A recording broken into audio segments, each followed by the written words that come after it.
All right, good day to you. God bless you. Say welcome to the Shepherd's Chapel. Welcome to this family Bible study hour. Guess what? Horses of the Bible. Now, we're going to talk about within this the chariots of God. And perhaps as we move into the lectures, you'll understand why we're going to title it Horses of God.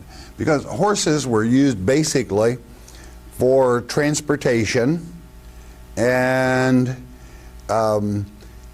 chariot, being rakab in the Hebrew tongue, simply means to ride or a rider.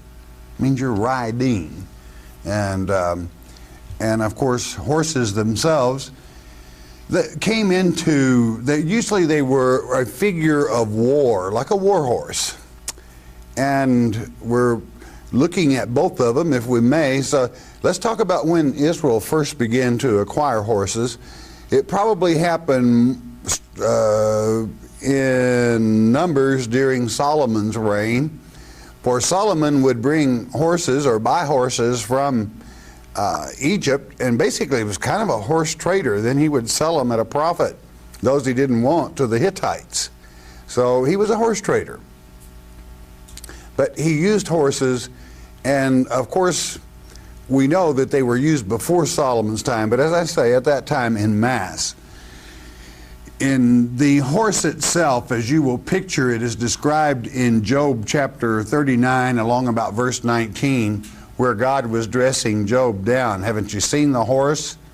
You know, he snorts and his hooves gleam as he tears at the ground and charges and rushes onward. God created many things. So the reason I'm going into this, how do you describe, if a man has never seen anything more high-tech than a chariot, let's say you're riding along and the wheels are turning beside you, how do you describe an event that happens in the book of Ezekiel chapter 1, which we're going to here in a moment? And poor old Ezekiel had never seen anything fly except a bird. And all of a sudden, we've got something to deal with here. But by going back to the manuscripts and the language, which will convert part of it back into the Hebrew for a clearer understanding, and sticking with the subject of horses of God, first let me say, we call in this generation, the press, the media, and people call we'll use the term flying saucers as UFOs, which is unidentified flying objects. Well, number one, coming out the gate, there is nothing unidentified with God. And are they mentioned in the Word of God? Well, again, that's the situation. Think of a man describing seeing something of this nature. If he's never seen anything more technical, never seen an airplane, again, as I stated, the only thing he's seen fly is a bird. So we got to have some wings for this, all right? With that thought in mind, let's ask a word of wisdom from our Father, and let's just go into the Word and see if we can determine what Ezekiel did see, okay? Ezekiel chapter 1, and let's pick it up, if we may, in verse 4. And verse 4 reads, "And I looked, and behold, a whirlwind." Now make a mental note of this term, whirlwind. We're going to be using it more than one time. A whirlwind came out of the north, a great cloud, and a fire enfolding itself. It was orange, and I mean the glow was present from it, and a brightness was about it. And out of the midst thereof, as the color of amber, out of the midst of the fire. Now, in the Hebrew tongue, when we say color, there really isn't a word. Let's just, if we may, let's call that word color up as it is. You've heard me use ayin, the Hebrew letter ayin, which in ancient symbols here, and it means, as you read there, a primitive word, an eye. literally or figuratively. By analogy, a fountain as the eye of the landscape. Now, when you see this letter on, let's say, a petroglyph or a pictograph, it means, and it being a circle, like our O, it means look. Look and see, and then the message will follow. The very word means not color, as we would in English, but it appeared to the eye, ayin, not a leaf. Now that's the ox in the Hebrew alphabet, but this is the ayin, which means the eye. We looked to the eye, it appeared, it had an appearance. It had an appearance of what?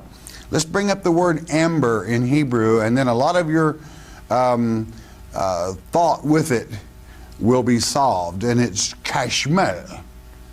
And it's of uncertain derivative, and it's probably bronze or polished spectrum metal. What it is, it's highly polished bronze. And there's a lot of difference in amber than kashmel, a highly polished bronze. I mean, we're talking about metal here, not just a color of a glow of something. I mean, we have an object here. And the material, as Ezekiel would be very familiar with, was highly polished bronze. And so we're not dealing with a vision necessarily. We actually see an object here. And it appears to ayin, to the eye, its appearance is as highly polished bronze. Now he'll give us the shape of it here. You see, going back to the Hebrew gives us a clearer understanding. Now, can we say absolutely that it was highly polished bronze? No, ayin, it appeared to be. I'm sure, and I can guarantee you, it would be a metal so far above anything we have in polished bronze that that it would make man's technology look very small. All right. So what Ezekiel is saying, there was an action, a whirling, with this coming in this cloud of brilliance, and out of the action appeared the highly polished bronze, we'll call it a vehicle. Okay? Now, we continue then, pick it up again with verse 5, and let's move on ahead. Also out of the midst thereof come the likeness of 4 living creatures. There were 4 of these things, and this was their appearance. They had the likeness of a man. In other words, we have, compare Revelation 4:6, where we have the 4 living creatures, Zoe, in the Zoom. Okay, verse 6. And everyone had 4 faces, and everyone had 4 wings. Now, when God appears, he uses symbology a great deal, and we'll talk. Anytime you've got something up here, there's got to be something there that looks like wings. All right, it's airborne. How does a man that has never seen anything besides a chariot describe something? So don't lose touch with the fact that Ezekiel is not really qualified to explain a circular vehicle such as this, but he does a good job. I don't want to take away from him. Verse 7. And their feet were straight feet. That means they were, the Hebrew term is unjointed. And the sole of their feet was like the sole of a calf's foot. You know, there's a calf's foot is straight jointed. It doesn't bend like a man's leg. And they sparkle like the color of burnished brass. And here you have it. What does a landing gear look like on a vehicle? With the, and I'm going to, let's go one more verse and you'll understand where I'm headed here. Verse 8. And they had the hands of a man under their wings on their 4 sides, and they 4 had their faces and their wings. One more, 9. Their wings were jointed one to another. They turned not when they went, and they went every one straight forward. And verse 10 gives you the description. Verse 10, as for the likeness of their faces, they four had the face of a man, Adam, and the face of a lion on the right side. What's always parked on the right in Israel? Judah. What's his symbol? A lion. All right. And they four had the face of an ox on the left side, and they four had the face of an eagle. Numbers chapter 2, verses 10, 3, 18, and 25 will explain these things to you. They are symbols of Israel and the position in which they encamped, all right? So understand the symbology and take from that we can tell by looking at this object that certainly it is symbolic, or its message is to Israel. Verse 11. After you go to Numbers chapter 2, you will understand more in depth, a different subject for a different time. 11, thus were their faces, and their wings were stretched upward. 2 wings of every one were joined one to another, and 2 covered their bodies. What's he seeing? Verse 12. And they went every one straight forward, whither the Spirit was to go. What Spirit? Well, the Spirit was heavy there, all right, well enough. They went, and they turned not when they went. And I'm going to explain that to you in a moment. Verse 13. As for the likeness of the living creatures, their appearance was like burning coals of fire, and like the appearance of lamps, and went up and down among the living creatures, and the fire was bright, and out of the fire went forth lightning. Now, he's having a very difficult time describing a method of propulsion that it's like it had a globe over it. And many people today, when they see a so-called UFO, they see this amber, usually two amber globes, all right?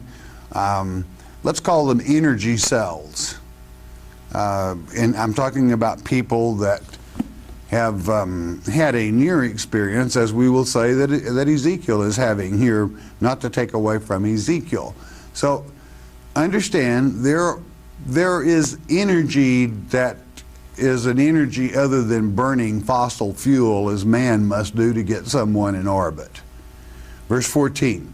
And the living creatures ran and returned as the appearance of a flash of lightning. This was quick, it was flashy. And we all know the stories that go with so-called highly polished vehicles and how they can stop and hover and then psh, they're gone, all right? Like lightning. 15. Now as I beheld the living creatures, behold, one wheel upon the earth by the living creatures with his 4 faces. Saw a wheel there.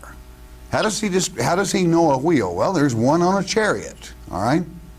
One right there on a chariot, he's seen a wheel. I mean, it circles. All right, verse 16. The appearance of the wheel and their work was like unto the color of a beryl. This is to say yellow, like the highly polished bronze. And they 4 had one likeness, and their appearance and their work was as it were a wheel in the middle of a wheel. Now we have here, how do you describe a wheel that is just up here by itself? And yet there's another part in the center that seems to be whirling, as he's going to tell us here in a moment. And yet he can see people. Isn't that strange? Well, I wonder how he got to that. Let's see if we can tell from the middle wheel to the outer wheel, all being one wheel. 17. When they went up on their 4 sides, and they turned not when they went. Now, that may sound a little confusing, but I want you to picture who we're dealing with. We're dealing with Ezekiel. Now to him, the only wheel he has seen is a wheel that runs by your side when you're riding in a chariot. All right? Now this wheel, on the contrary, is out here in the air all by itself in a circle, and it doesn't look where it goes. All right? It just goes straight forward. In other words, all Ezekiel was equipped with was thought maybe like riding a horse or an ass. All right? When an ass turns or a horse turns, they always turn their neck and look where they're going to go, and a rider, an experienced rider, knows to be very careful. We're about to make a turn here. Or even a man, as far as that's concerned, he turns his head and looks in the direction he's going to go, and then he turns. So how do you describe a circular disc? Has no neck, it has no head. So they just went without turning. They just went wherever they wanted to, straight ahead, all right, because they were circular and they had that mobility. I think he did it. When you analyze what Ezekiel had to work with in this description, I think he did a fantastic job. And one that has rode workhorses, that is to say on the range, cow ponies, better said, and so forth, you know exactly what I'm talking about. And that's what Ezekiel is talking about. And he continues describing this. Listen carefully. As for their wings, they were so high that they were dreadful, and their rings were full of eyes round about them four. In other words, in the circle there were portholes, and the rings means the sound was kind of, it was high enough, there was a high-pitched sound that came from this, but he could see these eyes, which, have you ever seen a window in a pressurized capsule? It's usually circular, most often circular, and he can see windows, all right? Verse 19. And when the living creatures went, the wheels went by them. And when the living creatures were lifted up from the earth, the wheels were lifted up. Well, now I want you to know, if you're looking in the window and you're seeing the creatures, or let's say the beings inside the vehicle, if the vehicle went up, they went up. And if the vehicle came down, they came down. Well, if you're in a helicopter, I'll use a helicopter here, probably bad choice, but be that as it may, you can see the pilot in there, and sure enough, do you know what? When the helicopter goes up, the pilot's not going to stay on the ground. He's going to go up with it, or he's got bad trouble, all right? So Ezekiel is simply trying to explain what he was seeing, and his terminology you have to take from what he had to work with. Verse 20. Whithersoever the Spirit was to go, they went. Thither was their spirit to go, and the wheels were lifted up over against them, for the spirit of the living creature was in the wheels. Now, wherever the wheels went, it went. Well, if an airplane turns, naturally what happens? The passengers don't continue straight ahead. They turn with the airplane. Basically, that's what he's saying. Now, naturally, when he's beginning to work the Spirit into this, you'll find out why in a moment, because God's throne is aboard one of these craft. And naturally, many times I'll get the question, well, why did God need a vehicle? Well, because he had his throne with him. And these creatures also, some of them, guarded that throne. And this is one of those times that he came to earth, and he was able to make this vehicle visible or apparently not visible. And we'll document that before we complete the lecture. Verse 21.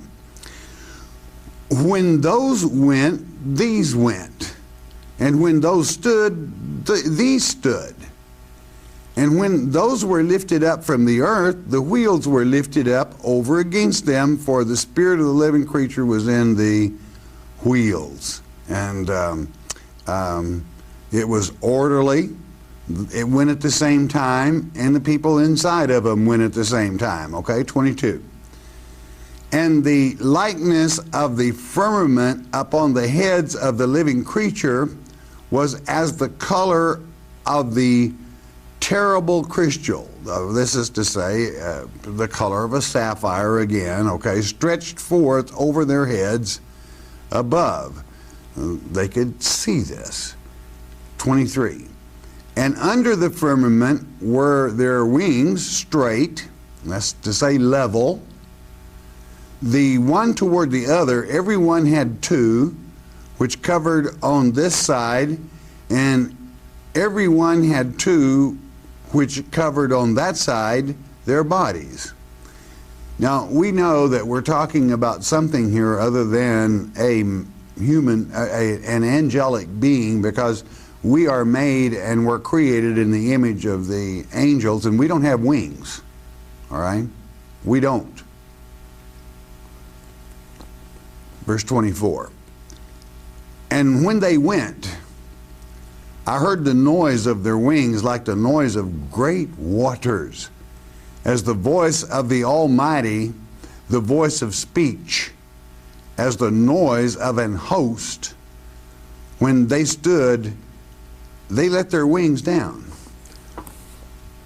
And we could say when they landed, they let their gear down, and they're straight and unjointed. Have you ever seen something like that? Well, we've seen, for example, our men that landed on the moon.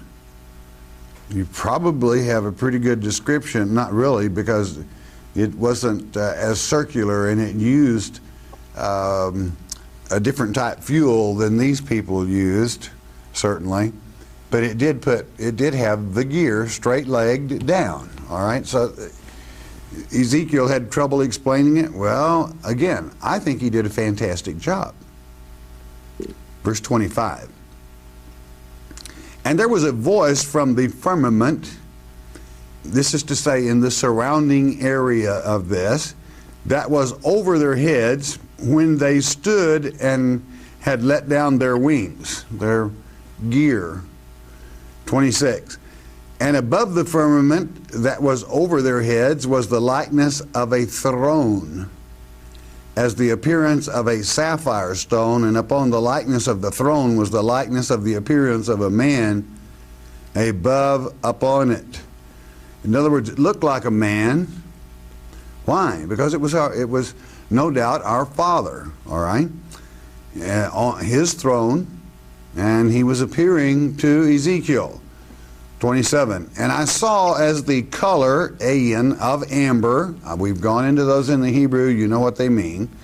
As the appearance of fire round about within it, from the appearance of his loins even upward, and from the appearance of his loins even downward, I saw as it were the appearance of fire, and it had brightness round about. God is a consuming fire. Now, that's not to say that he's not very emotional and so forth, but a description like this is given in Revelation chapter 1 concerning Christ as he appears at the seventh trump. Now, I want to go on, if you don't understand what I'm about to say, because it's only my opinion, number one. I'm not asking you to believe it necessarily, but consider. There are different dimensions. These same vehicles are brought to the dimension in which Ezekiel sees that he can report. But again, I will tell you, there will be some that will appear and then disappear. And if a body be, I'll use the word coated with something whereby the dimension remains the same, but it would be like if you were to have an invisible man and coat him with powder. All right? Well, what if you had an invisible By invisible, I mean in a different dimension. And then he was covered in a likeness. I'm just saying why it might appear bronze even as the craft. All right? It means purity as well, but we're seeing our Father described. Okay? Verse 28. Was that next? Let's go with the next verse. 28. As the appearance of the bow that is in the cloud in the day of rain, so was the appearance of the brightness round about. This was the appearance of the likeness of the glory of the Lord. And when I saw it, I fell upon my face, and I heard a voice of one that spake. And then God speaks to him, the angel of the Lord, and he falls down. This bow, or this prism that giving off all colors of light, it is the real bow, the rainbow, we'll call it, that surrounds God's throne, as it is written of in Revelation chapter 4. In Revelation chapter 6, we have the Greek word toxon for the bow that Antichrist uses, which is cheap imitation fabric in the Greek tongue. So let there be no mystery. God is the same yesterday, he is today, and he will be forever. And perhaps some might think that I digress in certain areas, but I'm trying to help us understand the events that Ezekiel observed. And let there be no doubt, he observed a highly polished bronze vehicle with God's throne aboard it, and God begins to teach Ezekiel. Fantastic message in this second chapter, as well as God's messages all are, all right, about how he was going to send him to teach. But the mode of transportation that he utilized was a highly polished bronze vehicle, and there was more than one of them. The formation that appeared with him. So let there be no doubt. And as I stated, don't you dare call this vehicle unidentified to God, because God knows very well. Now, again, I could say the angels that came down left their place of habitation, as it is written of in the book of Jude, in Genesis chapter 6, back to the beginning, and took the daughters of Adam to wife and impregnated them, and offspring were born. You can read of it in Genesis 6, and your King James brings it out very well.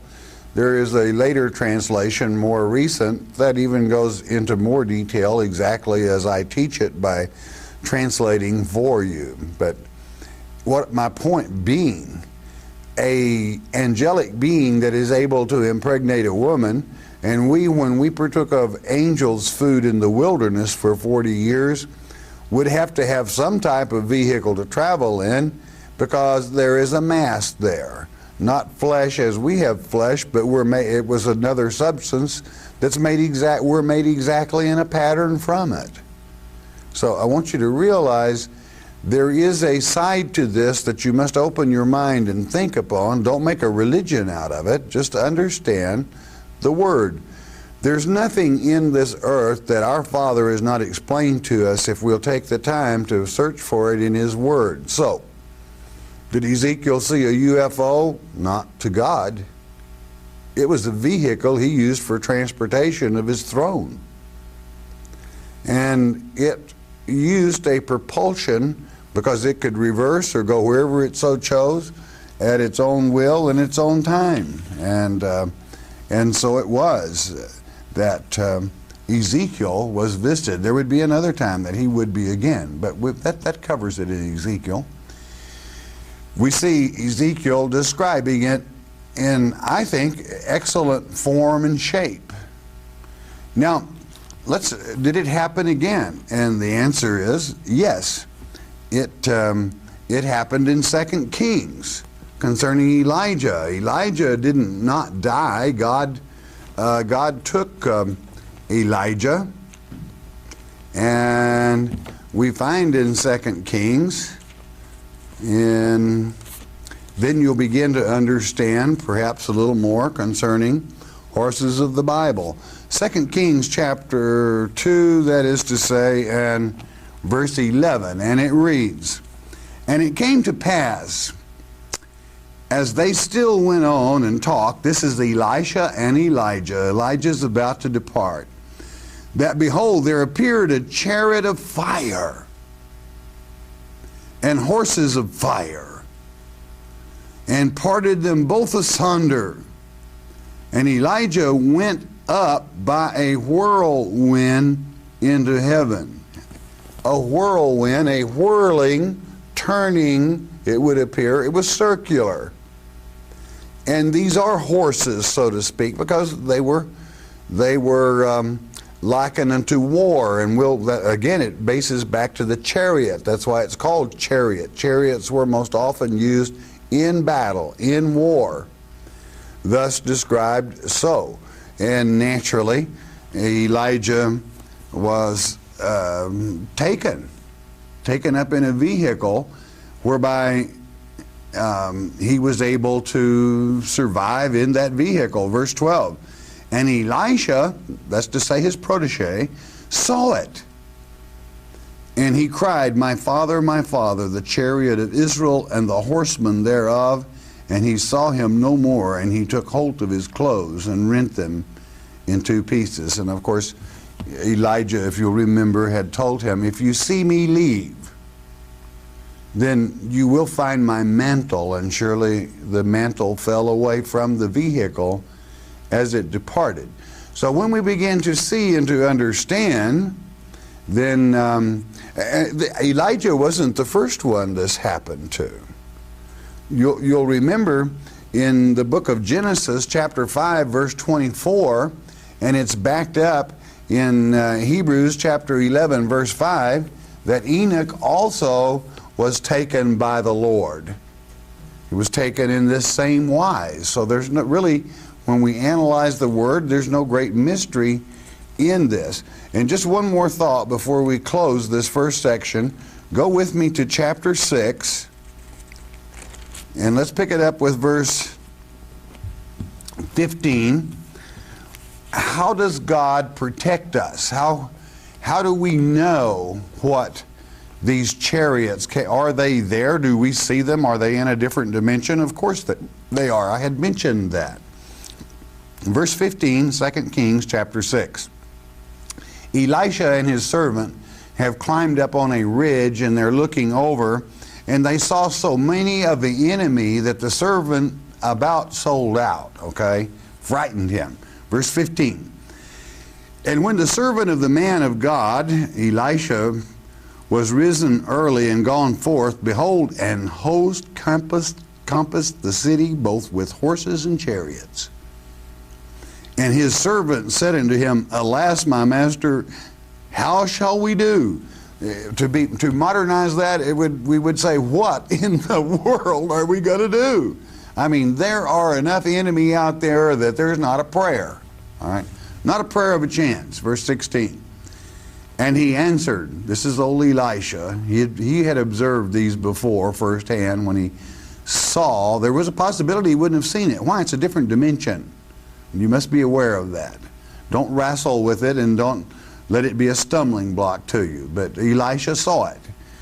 "And he answered, Fear not, for they that be with us are more than they that be with them." Stop and think about that. I mean, there's just two of them there. Just two human beings.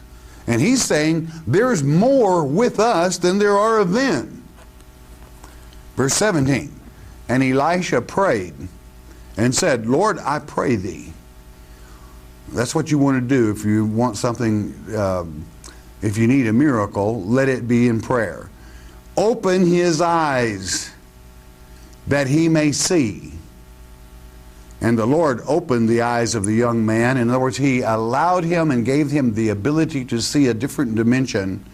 And he saw, and behold, the mountain was full of horses and chariots of fire round about Elisha. In other words, these circular vehicles, there were so many of them around. in that valley, that certainly there was no worry. Verse 18, and when they came down to him, Elisha prayed unto the Lord and said, smite this people, I pray thee, with blindness. And he smote them with blindness according to the word of Elisha. So, when God is ready to help you, though you might feel you're all alone, you must have faith to know that he will never leave thee nor forsake thee. And when we have problems, God is certainly able to handle those problems. And he has warriors to do it. It is very difficult when we begin speaking of dimensions or something there that we're not able to see. Do not let it frighten you, especially if it's of us, that is to say our Father. And if you use your power that God has given you over demonic forces, they will always be for us. If you have that shield up, spiritual shield. I'm speaking spiritually now. But how remarkable when we find that in the Word of God, there it is all the time. And people go around talking about, oh, they saw this circular disc. Well, hey, they've been around since Ezekiel's time. They've been around since Enoch's time. What's new under the sun? Nothing. Now, again, don't make a religion out of this. We're just talking about transportation. Is it a good, bad vehicle, or is it a good or is it a bad vehicle? Well, it's according to who's driving it, just like a car. If you got a nut behind the wheel, it's bad. I mean, he might kill somebody. But if you got a good professional driver behind the wheel, then it's a good car. I'm going to do good works. So it's just like anything else, nothing new under the sun. So, is that far out? Some might say, well, I trust that you love your Father. That's his MO, his method of operation. It's gone on for a long, long time. And if Ezekiel, who probably gives us the best description of the whirling thing, calling it a whirlwind, that's all he'd ever seen. Did you see that little old dust devil go out across the prairie there in Texas, just a whirling? Well, that's what this thing was doing too. So what are we going to call it? A whirlwind. Kind of leaves the appearance. These people had to describe these things. He said there's just a little difference. Ezekiel said it's highly polished bronze. It's a very highly machined metal. It is so machined, it's polished.